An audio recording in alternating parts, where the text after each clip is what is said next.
I don't know, I don't want to embarrass you or something, but somebody who manages to get a fancy job and to be like something like where they only choose 20 people out of 100,000, I have never heard these odds in my life.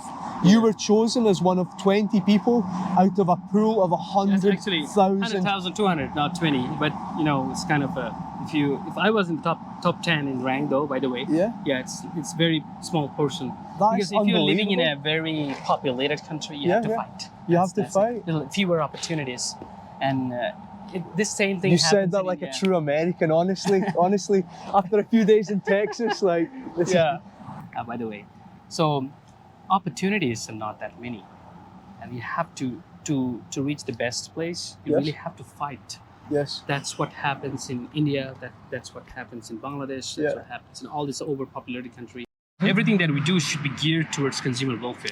I really believe and that it should as well. come from your heart. I mean, it's not something you are in a profession. You are doing things for your profession's sake, not like that. Yeah. And I'm doing it because I want to help people. And that's what I believe makes my life meaningful. The central meaning of life, why you were, in this world. Yes.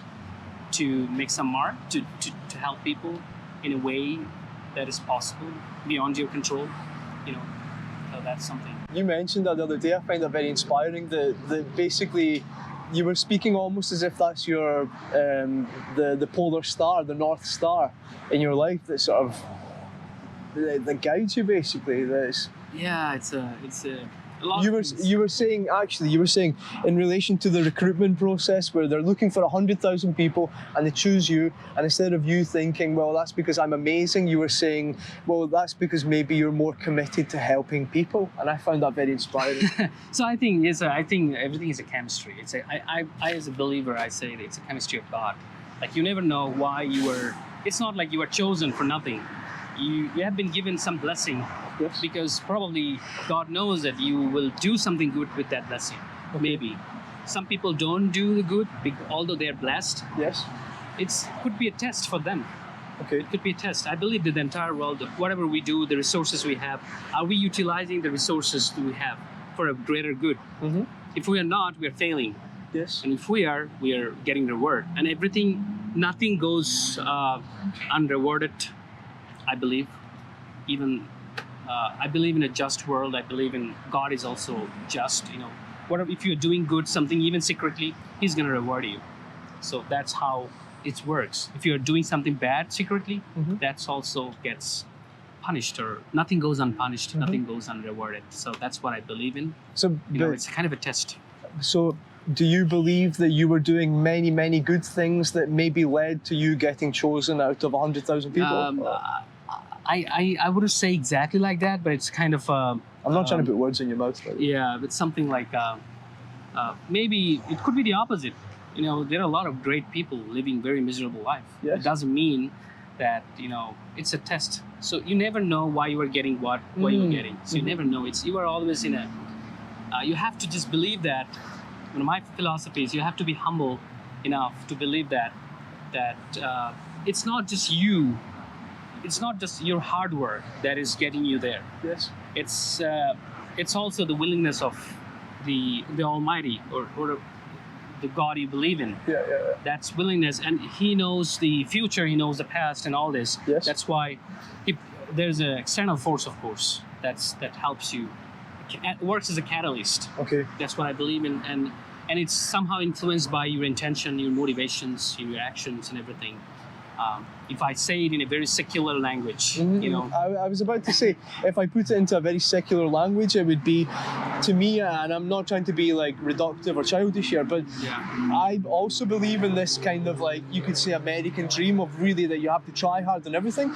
But then obviously there's that whole big element of randomness and luck. And to me, it would seem like you describe this as basically God, or you believe in God, and that's all this kind of randomness and there's nothing random.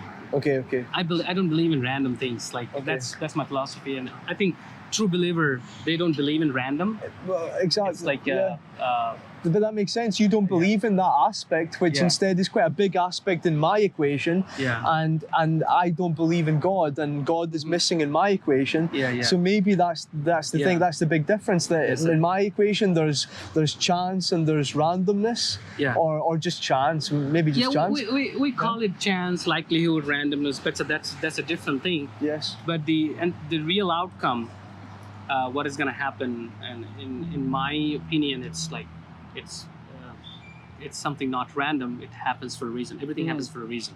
Okay. Everything and whether we know the reason or not. Yes. Maybe we don't know. If we can't, the problem is sometimes if we can't explain, we say it's maybe random. Mm-hmm. We can't explain. That doesn't mean it doesn't have an explanation. That That's is what absolutely I believe. true. There's always a possibility. You know, it's very difficult to, sometimes I may sound like somebody, believing in Fairies. people say Mermaids. it's a dumb, because these days believing in God and it's a taboo kind of thing, and to a lot of people, that's not true. Yeah, Especially to a not lot of America. people. Yeah. But I think that's everything.